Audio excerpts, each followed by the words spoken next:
আসসালামু আলাইকুম। এই ভিডিওটিতে আপনাদেরকে দেখাবো কিভাবে একটা রিচার্জেবল বাতি তৈরি করবেন যেটা কারেন্ট গেলেও জ্বলতে থাকবে। এরকম একটা রিচার্জেবল লাইট আপনারা খুব সহজে তৈরি করে নিতে পারেন। এক্ষেত্রে খরচ পড়বে মাত্র 50 টাকা। মাত্র 50 টাকা খরচ করে আমরা এরকম একটা রিচার্জেবল লাইট তৈরি করব। আপনারা চাইলে খুব সহজে এরকম রিচার্জেবল লাইটগুলো তৈরি করে নিতে পারেন। এটা ব্যাকআপ পাওয়া যায় 3 ঘন্টা। আপনারা চাইলে ব্যাটারির পরিমাণ বাড়িয়ে এটার ব্যাকআপ আরও বাড়িয়ে নিতে পারেন। তো চলুন দেখে নেওয়া যাক যে কীভাবে এটা তৈরি করতে হবে। এই বাতিটি তৈরি করতে হলে এরকম একটা সার্কিট লাগবে। এটাকে বলে এসি-ডিসি সার্কিট। এটার দাম হচ্ছে 45 টাকা। আপনারা চাইলে স্থানীয় যে দোকানগুলোতে বাতির সার্কিটগুলো বিক্রি করে সেখান থেকে এটা পেয়ে যাবেন। এবং আমাদেরকে একটা এলইডি প্লেট লাগবে। এরকম 4 ভোল্টের একটা এলইডি প্লেট আপনারা নিয়ে নেবেন। এটার দাম হচ্ছে 60 টাকা বা 5 টাকা পর্যন্ত নেয় অনেকে, অথবা আপনাদের কাছে 10 টাকা পর্যন্ত নিতে পারে। এবং এরকম একটা পুরনো বাতি লাগবে। এই বাতিটা আপনারা 50 টাকা যে লোকাল বাতিগুলো সেই বাতিগুলো আমি এখানে নিয়েছি। আপনি চাইলে অন্য বাতিও নিতে পারেন। তো এই বাতিটাতে ব্যাটারি ফিট করতে অনেক সুবিধা হবে, তাই আমি এই সার্কিটটি বা এই বাতিটি নিয়েছি। এবং এরকম একটা মোবাইলের পুরনো ব্যাটারি লাগবে। এই পুরনো ব্যাটারিটা আপনি যত বড় নেবেন এবং যত ভালো নেবেন সেক্ষেত্রে ব্যাকআপটা তত বেশি পাবেন। এবং অনেকে বলতে পারেন যে এটা লিথিয়াম আয়ন ব্যাটারি, এটাতে তো বিএমএস সার্কিট লাগবে।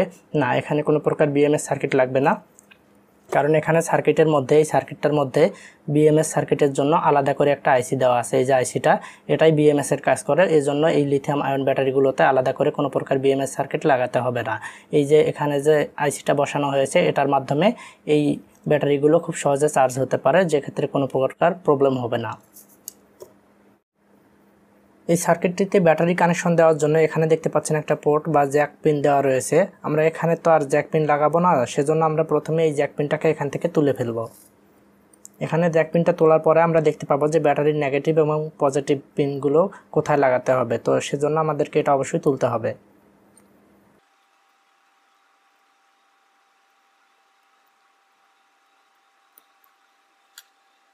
জ্যাক পিনটা তোলার পরে আপনারা এখানে দেখতে পাচ্ছেন ব্যাটারির পিন চিহ্ন দেওয়া রয়েছে। এখানে বি প্লাস এবং বি মাইনাস চিহ্ন দেওয়া রয়েছে, মানে এখানে ব্যাটারি পজিটিভ লাইন এবং এখানে ব্যাটারির নেগেটিভ লাইনটি দিতে হবে। অবশ্যই ব্যাটারির নেগেটিভ এবং পজিটিভ লাইনটা ঠিক মতো দিতে হবে, তা না হলে ব্যাটারিগুলো নষ্ট হয়ে যাবে। তো এই জন্য আপনারা অবশ্যই ব্যাটারির পজিটিভ এবং নেগেটিভ দিকটা ঠিক রেখে ব্যাটারি কানেকশনটা দিয়ে নেবেন। এখন আমি এখানে ব্যাটারি কানেকশনটা দিয়ে নিচ্ছি।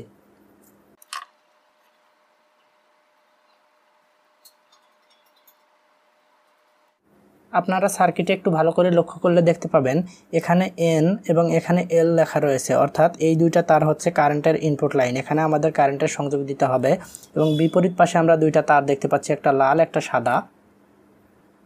এই দুইটা তারকে আমাদের এই এলইডি প্লেটের সাথে সংযুক্ত করতে হবে। এখানে লাল তারটি হচ্ছে এলইডি প্লেটের পজিটিভ লাইনে যাবে এবং সাদা তারটি এলইডি প্লেটের নেগেটিভ লাইনে যাবে। এখানে ব্যাটারি লাগানোর ক্ষেত্রে অবশ্যই একটা সতর্কতা অবলম্বন করবেন, সেটা হচ্ছে এই ব্যাটারিটি যেন সম্পূর্ণ টেপ মারা থাকে অথবা এরকম পেপার দিয়ে মোড়ানো থাকে। ব্যাটারির যে টিনটা রয়েছে সেটা যেন বের হয়ে না থাকে, কারণ সেটা বের হয়ে থাকলে এই সার্কিটের সাথে ওই অংশটা লেগে এখানে একটা শর্ট সার্কিট তৈরি হতে পারে, যে কারণে দুর্ঘটনা ঘটতে পারে। তো সেজন্য অবশ্যই এটাতে টেপ মেরে দিবেন যদি এটার স্টিলটা বের হয়ে থাকে। এবং এখন আমরা এই সার্কিটটাকে আমাদের এই বাতির সাথে ফিট করব। এজন্য বাতির পেছনে দেখতে পাচ্ছেন কারেন্টের লাইন লাগানোর জন্য দুইটা অপশন রয়েছে। হোল্ডারের সাথে যে লাইন দুইটা পায়, এই দুইটাকে আমরা প্রথমে তুলে ফেলবো এখান থেকে।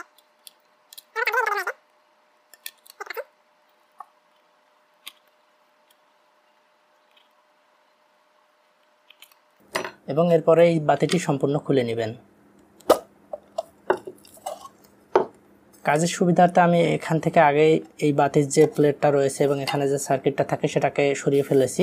এখন আমরা এই সার্কিটটাকে এখানে লাগাবো। এই জন্য যে কারেন্টের যে দুইটা ইনপুট, এই দুইটাকে আমরা এই ভিতরের যে ফুটা দুইটা রয়েছে সেখানে লাগিয়ে দেব।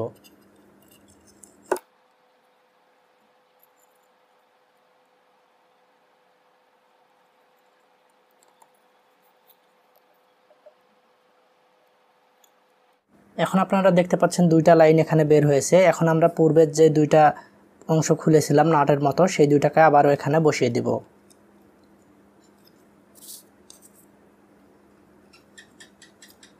এখন আমাদের কারেন্টের সংযোগ দেওয়াটা কমপ্লিট হয়েছে।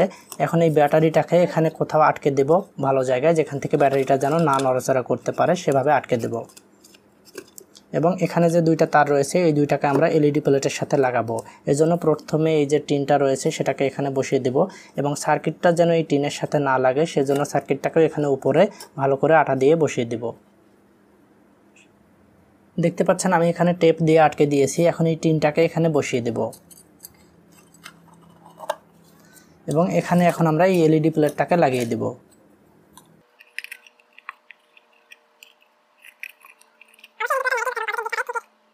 এখন এই লাল এবং সাদা তার দুটিকে আপনারা এখানে যে পজিটিভ এবং নেগেটিভ লাইন দুইটা দেখতে পাচ্ছেন এখানে লাগিয়ে দিবেন। অবশ্যই পজিটিভ লাইন এবং নেগেটিভ লাইন এইগুলো ঠিক করে লাগাতে হবে, তা না হলে এলইডিটা জ্বলবে না।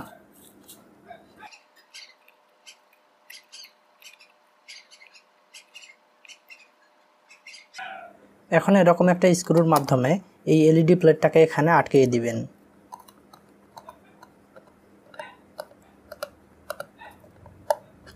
এখন আমাদের বাতিটি সম্পূর্ণ কমপ্লিট হয়েছে। এখন এখানে হাত দিলে দেখতে পাবেন যে বাতিটি জ্বলে উঠবে।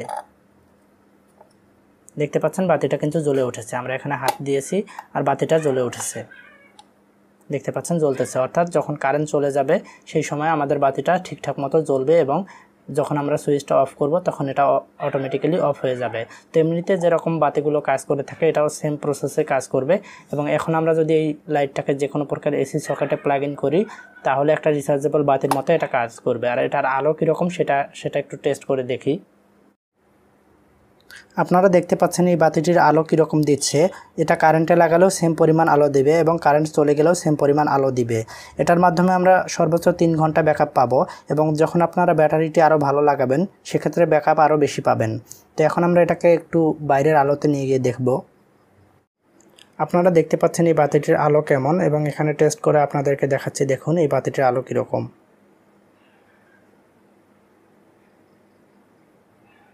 এটা এখন সম্পূর্ণ একটা রিচার্জেবল লাইট তৈরি হয়ে গেছে মাত্র 50 টাকা খরচ করে।